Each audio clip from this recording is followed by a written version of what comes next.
Disons-nous les choses avec Mademoiselle Lisa aujourd'hui. Comment vas-tu? Oui, ça va et toi? Ça va, tout va bien? Bien. Mademoiselle Lisa, tu as 35 ans, issue de Saint-Denis, des parents martiniquais. Tu es une jeune femme de banlieue, comme tu le qualifies. Tu as fait quelques années aux Antilles, en race campagne en France. Malheureusement, votre maison a brûlé lorsque tu avais 4 ans. Tu as vécu 3 ans un Ouais. petit peu dehors, de 17 à 20 ans, internat. Tu as pris le goût pour l'écriture. À un moment donné, tu écrivais dans un cahier de poèmes que Oui. d'ailleurs tu as perdu. Ouais. Tu es revenu en France à un moment donné. Cours de français, tu as beaucoup apprécié ça. Et tu avais des problèmes avec l'autorité, notamment. Parce que Ouais. tu es très bavarde et quelque part tu es un peu rebelle. Dis-moi C'est plus. ça. Oui, je suis tellement bavarde que j'ai envie d'écrire maintenant. Mhm. T'imagines ou pas? C'est ça. C'est ça. Ouais, j'ai beaucoup de choses à dire en fait. Parce que j'ai compris en fait que ma solution, elle pouvait être la solution des autres en fait, tu vois. Mhm. Et je retiens assez facilement les leçons de la vie. Même Mhm. si je retenais pas assez facilement les leçons de l'école, Mhm. c'est autre chose en fait. Et si tu veux, par rapport à mon histoire un peu, c'est que mon père, c'était quand même quelqu'un de très apprécié, très aimé, mais très rebelle de la société. Mhm. Il n'aimait pas rentrer dans les cases. Il n'avait pas envie de travailler pour un patron. Et il a fait ce que le monde lui a appris, ce que la rue lui a montré, en fait. Il a été débrouillard. Il s'est débrouillé avec ce qu'il a rencontré, les amis qu'il s'est fait dans la rue. Euh, et par rapport à ma famille, si tu veux, c'était assez compliqué forcément, puisque Mhm. l'homme de la maison ne travaille pas. Donc Mhm. le regard des grands-parents, bien évidemment, pas très valorisant, on va pas se mentir. Mhm. Et ma mère, par rapport à ça, je pense qu'elle a mal vécu parce que mes parents, faut savoir qu'ils sont rencontrés, ils devaient avoir 13 ans. Ok. Tu vois, donc c'est histoire de jeunesse qui a Mhm. duré, duré, duré pendant des années en fait. Et ils ont eu du mal un petit peu à allier leurs envies tous les deux. Parce que je pense que ma mère, elle rêvait d'une chose et mon père d'une autre en fait. Mais pourtant, ils étaient tous les deux amoureux. Mhm. Et voilà, c'est ce que je peux raconter sur eux en fait. Comme dit une chanson ou peut-être un adage, s'il suffisait d'aimer. Voilà, s'il suffisait, exactement, en Mhm. fait. Mais je pense qu'ils n'ont pas compris ce que c'était l'amour. Et ce que j'ai compris, c'est que mes parents, ils n'ont pas pu me donner ce qu'ils n'ont pas reçu, en fait. Mhm. Tu vois, donc par rapport à ça, c'est vrai que j'en ai pris de la graine, on va pas se mentir. Mhm. Et j'ai pris du recul sur ce que j'ai reçu d'eux. J'ai pris du recul sur notre histoire aussi, parce qu'il faut savoir que par rapport à nos origines aussi, je pense que tout est lié. Parce qu'on est quand même victime de pas mal de cicatrices sociales. Il faut pas l'oublier, Mhm. parce que je pense que même si l'esclavage c'est quelque chose qui date, on a gardé des restes, des vestiges en fait dans notre éducation.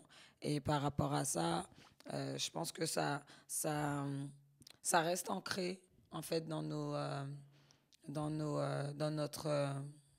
notre évolution en fait au fil du temps.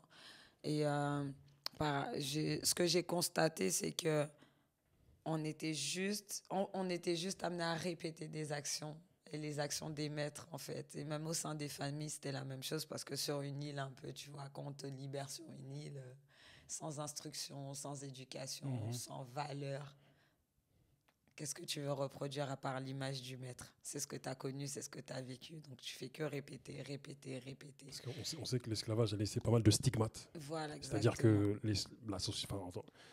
les Antilles, en règle générale, voilà, j'allais dire une société, mais voilà, c'est une culture très matriarcale parce que, Mm. à force d'avoir humilié les hommes et d'avoir, Et les femmes, voilà, c'est les ça, familles, oui, voilà, exactement. pas mal de viols, toutes ces choses-là, Voilà. les hommes, voilà, on a séparé les hommes des femmes, et ce qui fait que c'est des stigmates qui sont même au jour d'aujourd'hui, Oui. c'est toujours présent, quoi. C'est Tu vois. toujours présent, exactement. Mhm. On voit le rapport qu'on entretient les uns avec les autres et j'ai pour habitude de dire que je suis une éternelle amoureuse de l'amour. Mais parce que j'ai appris à comprendre ce que c'était l'amour en grandissant Mhm. et les gens, ils ont tendance à rapporter ça à quelque chose de matériel et de charnel en fait et je trouve que ça n'a rien à voir. Je pense que c'est plus une attitude et une façon d'être et ça fait référence à des choses beaucoup plus spirituelles, hein, on Mhm. va pas se le cacher. Et je pense que les gens sont très, très loin de ça, en fait. Et ça, c'est des valeurs que moi, j'ai envie de défendre, en fait. J'ai envie de partager ces émotions, j'ai envie de partager cette énergie. Et j'ai compris que avec l'écriture, en fait, j'avais la possibilité de le faire. J'avais la possibilité de partager mes sentiments, mais d'une autre façon, en fait. Parce que on est dans un monde, on ne va pas se le cacher, c'est beaucoup de l'apparence. C'est beaucoup de l'apparence, du m'as-tu vu. Finalement, les masques, ils sont sur tous les visages. Et c'est un peu dommage, en fait, parce que je pense qu'on passe à côté de très belles choses. Et ça ne nous permet pas de grandir. Et je pense qu'on doit apprendre à rentrer en nous-mêmes pour pouvoir justement grandir, en fait. Parce qu'on ne fait que évoluer dans le sens que la société nous permet d'évoluer. Et je pense qu'il faut qu'on arrête ça. Donc, comme j'ai des choses à dire, je suis présente là devant toi. Revenons dans ta chronologie. Tu as traversé une période un peu difficile, car après l'ASE, l'aide sociale à l'enfance, tu as été hébergé de gauche à droite. Tu as commencé à travailler entre-temps dans la restauration rapide, le quick, ce qui t'a permis aussi de te payer une école privée. À ce moment-là, tu n'écrivais plus trop, tu étais absorbé par la vie, par ce que tu viens de me dire là. C'est-à-dire qu'à un moment donné, lorsqu'on a vécu ce que tu as vécu, on en manque d'affection, donc on en cherche. Voilà, et on n'a plus de repères. C'est ça, en fait. Et tu loupes des moments de vie et t'en viens à t'oublier toi-même. C'est ça, tu vois, exactement. Et c'est exactement ce qui s'est passé. Je me suis complètement oubliée parce que j'étais dans la difficulté, parce que j'avais le sentiment qu'il fallait que je me rattache à mon entourage, en fait. Donc, j'étais prêt à tout faire pour leur plaire, finalement, tu vois. Et j'avais du mal à comprendre, se plaire à tout le monde, c'est plaire à n'importe qui. Tu vois, j'avais beaucoup de mal. Je supportais pas qu'on m'aime pas sans raison. Tu vois, les choses comme ça, un petit peu. Et ouais, pendant cette période, si tu veux, ce qui s'est passé, c'est que j'ai été pris en charge par l'aide sociale à l'enfance. J'avais un éducateur, mais bon, j'arrivais pas toujours à suivre un petit peu les règles. J'ai eu le temps d'aller dans une famille d'accueil. J'ai eu le temps d'être prise en charge par une association qui s'appelle Tes Limites, qui est sur Paris dans le 15e. Je ne sais pas si elle existe toujours, mais c'est une superbe association. Ils m'ont permis de garder la tête au-dessus de l'eau, on va dire, tu vois, parce que bon, on aime bien critiquer l'État, on aime bien dire oui, le gouvernement, mais il y a aussi des bonnes choses et il faut savoir utiliser ce qu'il y a de bon, en fait, et oublier ce qu'il y a de mauvais ou laisser ce qu'il y a de mauvais, tout simplement. J'ai traîné dans la rue, j'ai eu le temps d'avoir faim, froid, tout ce que tu veux, en fait. Et j'ai eu le temps d'avoir peur parce que je reste une fille, on va pas se le cacher. Ça veut dire, même si j'étais dure, même si je suis dure, mais ça n'empêche pas que, ouais, mais c'était la survie. Tu sais, dans la rue, c'était la personne ou moi, tu vois. Donc, par survie, oui, les gens, ils peuvent avoir le sentiment qu'on est invincible, mais on l'est pas du tout, en fait. Après, ce qui s'est passé, c'est que oui, j'ai jobé. J'ai trouvé mon premier job en disant à une copine, vas-y, viens, on va chercher du travail. Elle m'a dit, là, comme ça, t'es sérieuse? Je lui ai dit, bah ouais, pourquoi pas. Et on était à Châtelet, on est rentré dans le fast-food. Et on a dit, voilà, on cherche du travail. Et monsieur m'a dit, bah ça tombe bien, je cherche 2 personnes. Elle m'a regardé, ma copine, j'ai dit, bah voilà, magnifique. On travaille, magnifique. Magnifique, la providence. Mais attends. Ça arrivait comme ça. Non, mais tu vois, moi je crois pas au hasard. Écoute, les choses, elles se passent en leur temps, on va dire. Et du coup, on a commencé à jobber comme ça. On s'est trouvé une école parce qu'on sortait du privé hors contrat. Et pour rebasculer vers le public, c'est tout un ensemble de démarches. Et étant donné que ma mère m'avait mis dehors, aller discuter avec elle pour lui dire que, bon, écoute, maman, j'ai besoin de toi, c'était difficile. Bon, après, elle m'a pas mis dehors sans raison, on va pas se le cacher. À l'époque, il y a des choses que je comprenais pas toujours. Donc, ouais, on a commencé à jobber, on a payé notre école, mais bon, à un moment donné, il fallait choisir. Donc, on a choisi de manger. On a dit les livres, on verra plus tard. Donc, on a jobé. Bon, après, avec ma copine, la colocation, elle s'est mal passée. Donc, du coup, par rapport à ça, si tu veux, j'ai été d'appartement en appartement. On a côtoyé les soirées, les copains, le ghetto, les studios, tout ce qui va bien dans le petit monde antillais. Et voilà. Et après, je suis retournée chez ma mère. Je devais avoir presque 21 ans. Et puis, je me suis réinsérée petit à petit, continuer à travailler. il y a 5 ans, tu as perdu ton papa. Ouais. Il y a d'autres choses qui se sont enchaînées et la perte de cet être cher t'a fait, comme tu disais tout à l'heure, rentrer en toi-même, c'est-à-dire une espèce d'introspection et voilà, tu as eu un regard différent sur le monde, une spiritualité naissante. Ouais, clairement, ouais. Dis-moi en plus. Alors, par rapport à ça, si tu veux, euh, déjà, en quelques mots, à cette période-là, je me sentais un petit peu dispersée, divisée. Maintenant, je me souviens à l'époque, mon beau-père me disait tout le temps, t'appelles pas ton père, t'appelles pas ton père. Je dis, ah, c'est bon, hein, s'il arrive quelque chose à mon père, je saurai, hein. Parce que, bon, j'avais du mal avec...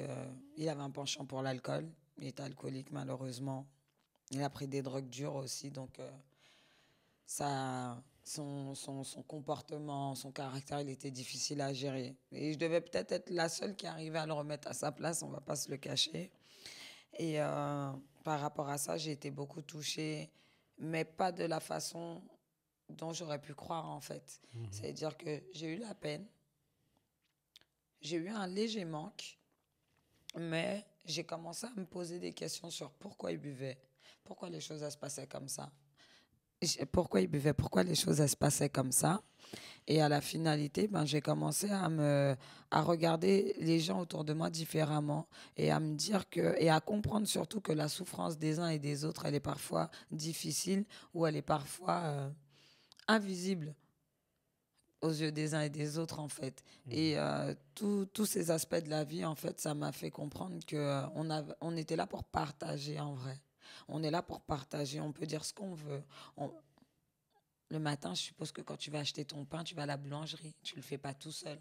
Hein, on est d'accord? En effet. D'accord. En effet. Donc, on a cette fâcheuse tendance à dire, moi, je peux me débrouiller tout seul. J'ai besoin de personne. Mais en fait, c'est trop faux, quoi. Et plus on avance dans le temps, plus les gens se retranchent dans cet égoïsme. Dans cet égoïsme, et plus je me rends compte que on a un homme qui s'isole, c'est un homme qui est vulnérable finalement. C'est clair. L'isolement, ça tue. Ça. Ça tue. Ça, voilà. Et quand je me suis rendu compte de ça, en fait, quelques temps après, je suis partie seule en Espagne. Oui, justement, j'allais en venir. Il y a 2 ans, tu es parti seul dans une auberge de jeunesse en Espagne. Tu avais envie de tester un peu ta capacité à être seul, ta sociabilité. Quand tu es arrivé, c'est comme si tu avais déjà rendez-vous avec les gens, tellement le contact était direct. C'est ça. Tu as carrément pris un risque. Tu as pris une chambre mixte. Pas qu'avec des filles, parce que d'après ce que tu me disais, des fois avec les filles, il peut y avoir un petit ennui et par rapport au fait que, selon toi, voilà, vous allez discuter de choses un peu superficielles, toutes ces choses-là, tu vois. Et dis-moi en plus sur ton voyage et voilà, le fait d'aller toute seule, parce que c'est... Ouais. Il y a plein de gens qui le font, tu vois. Ouais. Mais c'est vrai que les gens... Si, il y a plein de gens qui le font. Ouais. Non, il y a plein de gens. Mais c'est vrai que, voilà, pour... Nous, voilà, on estime qu'une fille s'en allant toute seule, voilà, nous, on est issus de cultures où on aime bien préserver nos femmes et nos filles. Et on se dit que quand elles s'en vont toutes seules, c'est dangereux. Ouais. Non, c'est vrai. Mais le danger, en vrai, il est partout, ça, on ne va pas le nier, hein, tu sais. Maintenant, ce qui s'est passé, c'est que oui, je suis partie en Espagne quelques jours. Je me suis retrouvée dans une auberge de jeunesse. Dès que je suis arrivée, comme tu l'as dit, le contact était très, très direct. Et ce qui s'est passé, c'est que j'ai discuté avec un Argentin, un Chinois, un Allemand et un Israélien, en fait. Et avec le peu d'anglais que j'avais, en fait, j'ai vu la dynamique de notre conversation et l'impact que j'avais sur eux par rapport à ce que je leur disais, en fait, et l'échange qu'on avait. Et c'est vrai que ça a créé quelque chose de différent, un sentiment qui était beaucoup plus vrai. Parce que je me suis dit, là, je suis pas chez moi. Je discute avec des gens qui sont d'une culture totalement différente, qui voire même ne connaissent pas du tout ma culture, surtout, en fait. Et de voir l'interaction, la relation, le lien qu'on a tissé, en fait, et oui, ça m'a motivée à me dire que, ouais, en fait, moi, j'ai des choses à dire, j'ai envie de partager, j'ai envie d'écrire. Et ça m'a rappelé que j'aimais écrire aussi, surtout. Et ça a boosté mon envie de partager, en fait. Donc, du coup, c'est de là-bas que j'ai commencé à publier sur Insta, en fait. C'est comme ça, je me suis dit, oui, je suis pas assez narcissique pour mettre que des photos, t'as vu? Donc, on va mettre une légende, tu vois. Donc, du coup, ouais, je me suis dit par le biais de Insta, si je peux partager, si je peux toucher le cœur de une personne, même ça me va en fait. Parce que je me dis qu'on a tous besoin de ça et que j'avais peur du rejet et de l'abandon. Tu vois, par exemple. Et je suppose qu'il y a plein de personnes qui ont peur du rejet et de l'abandon. Mais une fois qu'on s'accepte soi-même, déjà, ça fait la différence. Et je pense qu'il y a beaucoup de personnes qui ont du mal à s'accepter eux-mêmes En effet. par rapport au vécu, par rapport à la place qu'on tient dans la famille, par rapport à la place qu'on a tenue à l'école également, tu vois. Parce qu'on ne va pas se mentir, le système scolaire est fait pour nous mettre en compétition. Hein. Donc, instinctivement, on développe cet instinct de compétition, même sans le vouloir, on se retrouve dedans, en fait. Et je me suis dit non, qu'il fallait que je me dédouane de tout ça et que c'est pas même si jusque-là, j'avais fait ce que le monde m'avait montré, et ben que maintenant, j'irai chercher vraiment, pas juste me contenter de reproduire ce que je vois, mais chercher ce que j'ai à faire et comment je dois le faire. Et du coup, je rebondis sur un sujet dont on avait parlé en off. Beaucoup de femmes s'entendent beaucoup mieux avec des hommes qu'avec des femmes. Après, dans ce que je vais dire, je prends des pincettes. Parce que on est tous dans un monde spécial. Les hommes sont dans un monde spécial, les femmes sont dans un monde spécial. On sait que le monde des femmes est assez spécial. Tu le décriras mieux que moi. C'est-à-dire que même si dans ce que je vais dire, certains vont dire maintenant comment ça, et ils disent ce genre de choses, mais on sait qu'il y a de la toiserie, de la jalousie. Voilà, il y a des choses comme ça qui existent aussi chez les hommes. Hein. Oui, mais c'est vrai que généralement, les hommes, dû à nos comportements un peu plus détendus, on est un peu plus détendus.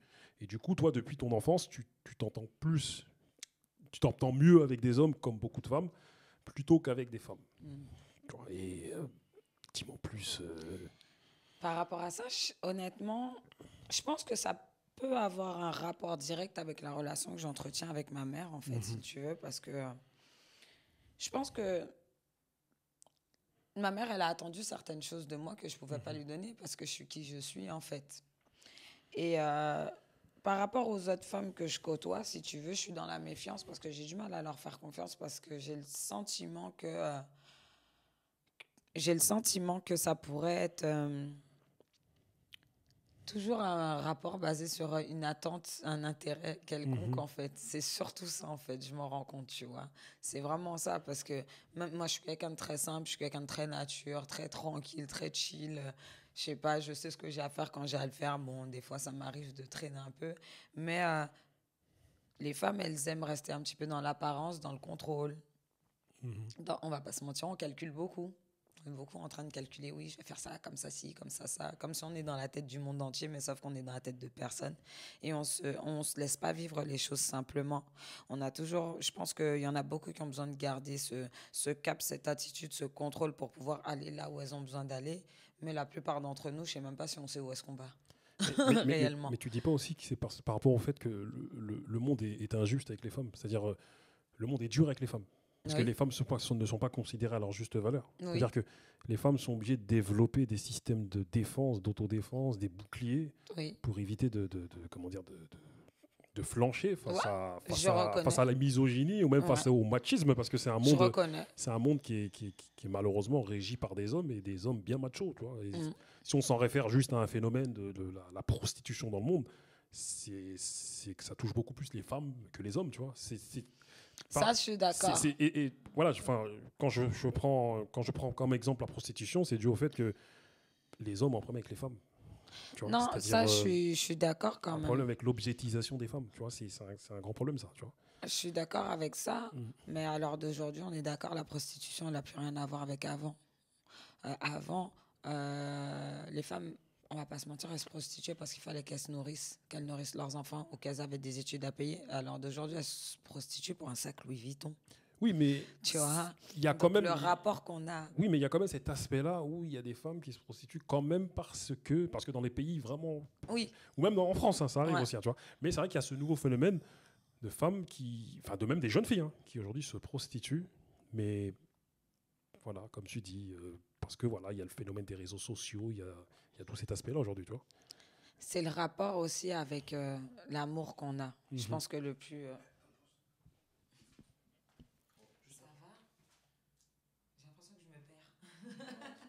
Non, ça va?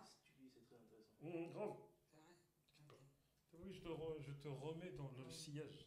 Merde, on entame la dernière partie là, parce que je sais même pas combien de minutes on est. C'est à 19h43 là. Ok, ouais, alors on est dans les 5 dernières minutes. Très bien.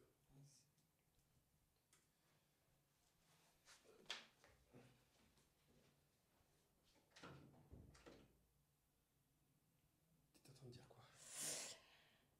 Alors, Ouais, la prostitution. t'inquiète. Attends, 2 secondes, attends. On parlait de la prostitution qui a changé parmi les époques. Après, tu as dit, ouais, mais aujourd'hui, tu as dit, ouais, par rapport à d'autres, dans certains pays. Oui, même en t'inquiète, France. c'est bon. Et puis après, c'est le film qui rate. Yes, je te remercie. Suleiman, il suit, il faut que tu gênes avec nous là. Faut que tu Merci, sois là. Suleiman. C'est bon pour toi? Kamzia. Hein? Kamzia. Comme Zer. Comme ça qu'il parle les gens de Benin. Kong, c'est bon pour toi? Ouais, direct. Merde, c'est elle qui répond direct là. Ouais, vas-y. C'est bon pour toi? Oui, alors pour moi, oui, effectivement, le rapport qu'on a par rapport au regard du monde, il n'est pas évident à tenir, on ne va pas se mentir, on ne va pas se le cacher. Mais on ne peut pas toujours tenir les autres responsables, tu vois. Et à un moment donné, nous aussi, on doit trouver des solutions. Nous aussi, on doit rentrer en nous-mêmes. Nous aussi, on doit pouvoir être un exemple aussi Homme comme et femme. accepter de l'être. Et je pense qu'on n'a pas le courage non plus toujours. On n'a pas toujours le courage, tu vois, d'aller au front. Et quand on a le courage de le faire, bon, on n'y va pas forcément de la bonne façon. Parce que finalement, dans ce contexte, dans le contexte actuel dans lequel on est, être une femme, c'est pas rien en fait. Parce que on a besoin de figure mère, on a besoin de douceur dans ce monde, surtout aujourd'hui. On a besoin d'amour, on a besoin d'avoir des femmes qui ont une attitude maternelle.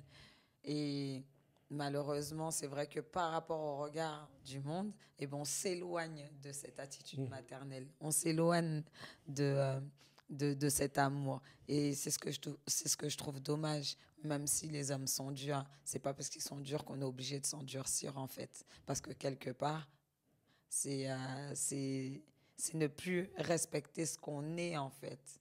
Tu vois? Parce que je te prends un exemple les mouvements féministes. C'est bien beau, mais c'est pas des choses qui sont faites pour rassembler les familles. C'est pas des choses qui sont faites pour faire grandir l'éducation. Ce sont des choses qui sont centrées uniquement sur l'individu lui-même, en fait. Et ça revient encore à ce contexte individualiste, malheureusement, en fait. Mais toi, moi, avec des amis, il y a quelques temps, on s'est rendu compte, par rapport à notre vécu, que les femmes étaient plus fortes que les hommes. C'est-à-dire, on a beau faire les coqs, on a beau faire les durs, on a beau faire les musclés, on s'est rendu compte, ne serait-ce que par rapport à notre contexte familial, que si nos mères, nos tantes n'étaient pas là, si nos femmes n'étaient pas là, en vérité, l'homme n'arrive pas à gérer grand-chose. C'est-à-dire que même mentalement, et quand je te parle de force, c'est vraiment de la force mentale. C'est-à-dire que cette vie, c'est de la force mentale, en fait. C'est du soutien psychologique.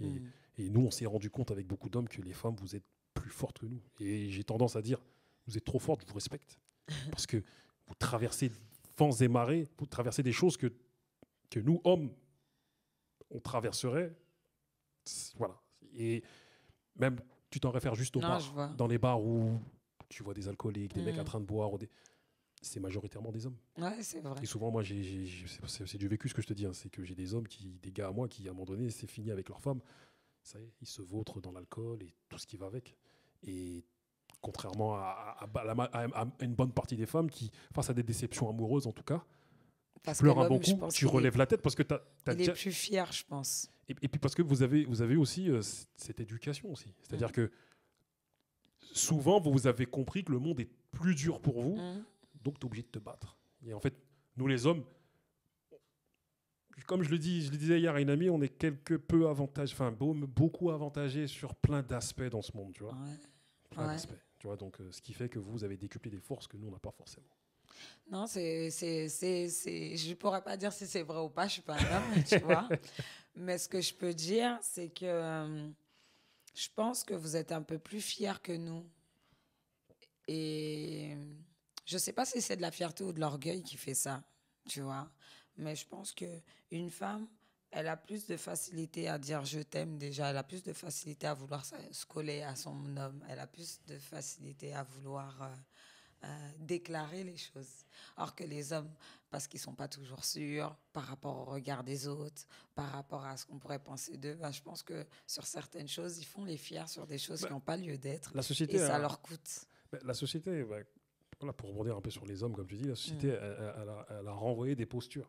C'est-à-dire, la posture d'un homme, tu ne dois pas pleurer, t'intériorises beaucoup, Exact. t'extériorises peu, Exact. à l'inverse des femmes qui vous Exact. extériorisez pas Et mal. c'est ce que je trouve Vous dommage. intériorisez beaucoup, mais vous extériorisez pas mal. C'est-à-dire, Voilà. Pourquoi? Parce voilà, qu'on a parce que vous compris parlez. l'utilité des larmes, C'est ça. tout simplement. Exactement. C'est la nature, en fait. Mhm. T'imagines, ton corps, il est apte à faire plusieurs choses, en fait. Et on te dit, non, tu dois pas pleurer, alors que les larmes sont là dans tes yeux. Mais pourquoi on t'empêche d'extérioriser ça? Pourquoi on te fait retenir tes larmes? Ta frustration à l'intérieur de toi, c'est ta soupape de décompression. Les larmes, les larmes sont une soupape de décompression. Et quand les gens auront compris ça, ben ça ira mieux en fait. Parce qu'ils sont là, ils sont dans la retenue toute leur vie, ils sont là angoissés. Ils préfèrent garder la boule sur l'estomac plutôt que la rejeter. Mais et ça, je pense que ça, psychiquement, ça doit jouer, en fait.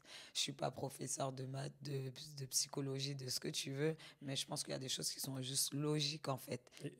Et du coup, vous êtes malheureusement plus habitué à la douleur que nous, je pense. Dans la mesure où... Habitué, je ne sais pas. Supporter, oui. Ouais, à supporter la douleur que nous. C'est-à-dire que, voilà, vous vivez des douleurs depuis l'enfance, Ouais. qu'on nous, on ne vit pas forcément. Ouais. Tu vois, par Ouais. rapport au fait que On est la consciente considération beaucoup. de la femme... On est consciente plutôt de certaines choses, j'ai l'impression. Je regarde même les enfants, hein, tu vois les petites filles, les petits garçons, tu remarqueras qu'assez souvent les petites filles, elles sont beaucoup plus éveillées, beaucoup plus bavardes, beaucoup plus curieuses, beaucoup plus en train de chercher le pourquoi du comment. Les garçons, eux, ils sont là, ils ont ce côté un petit peu léger de la vie, avoir envie de jouer, et choses comme ça. Et je pense que ça fait la différence, en fait. Je pense que depuis petit, en fait, c'est des choses qu'on peut discerner, qu'on peut voir et qu'on vit depuis enfant parce qu'on est plus sensible. Et qu'on se laisse être sensible à ces choses-là. Vous, les garçons, vous endurci. Quand vous étiez garçon, oui, tu ne pleures pas, oui, un garçon, ça fait pas ci, un garçon, ça fait pas ça, un garçon, ça fait pas ci. Une fille, ça fait ci, une fille, ça fait ça. Maintenant, en fait, on est des humains. Je pense qu'on est Tu aussi vois. sensibles les uns que les autres, mais comme tu dis, on n'a pas permis forcément à une majorité La d'hommes permission. d'être, voilà, D'être de humain. de j'ai dégager sa l'impression. sensibilité. Tu vois. Pour finir, mademoiselle, car nous allons finir notre entretien, mais Oui. t'inquiète, il y en aura d'autres. Ouais. Vu que personne n'est identique, chacun est unique, Oui. donc chacun est exceptionnel. Ouais. Donc, tu es la star de ta vie. Ouais.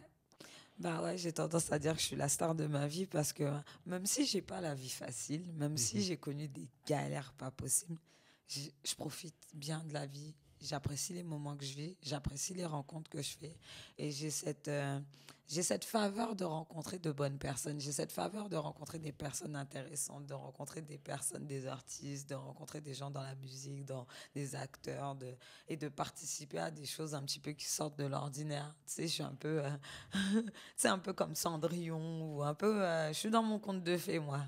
Comme on dit, je kiffe ma life. Ah oui, je kiffe ma life. Pour ça, on va pas se mentir. Et j'ai appris à apprécier tout ce que je vivais.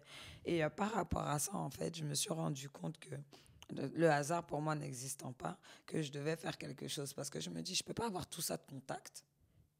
Et il n'y a aucune interaction. C'est pas possible, en fait. D'où le fait qu'on se soit rencontrés sur Instagram Exact. et qu'il y a notre petite phrase qui dit « rendre visible l'invisible », qui t'a Exact. interpellé. Tu t'es dit « bon, Exact. je vais les interpeller ». Voilà, exactement. Et d'où je suis venue, j'ai toqué à la porte. On m'a dit, frappe, on va t'ouvrir, on te donnera. J'ai dit, d'accord. Donc, par rapport à ça. Donc, c'est pour ça, je me suis dit que là, à l'heure d'aujourd'hui, moi, j'ai envie de faire bouger les choses avec les moyens dont je dispose. L'écriture, la parole, porter la voix. Si je dois parler jusqu'en Australie là-bas, je parlerai jusqu'en Australie. Je me dis, on n'a pas de limite. Grâce à Internet, on n'a pas de limite. Donc, je ne comprends pas pourquoi on n'avance pas. Je ne comprends pas pourquoi on n'essaie pas d'entreprendre. Parce qu'on accepte volontiers de travailler pour quelqu'un. On s'en plaint, mais on n'entreprend pas. Eh bien, j'ai décidé d'entreprendre, tout simplement. Sur ces mots empreint de détermination que je lis dans tes yeux. Oui. Je te remercie. Merci à toi. À une très prochaine fois. À bientôt. Ciao. Bye.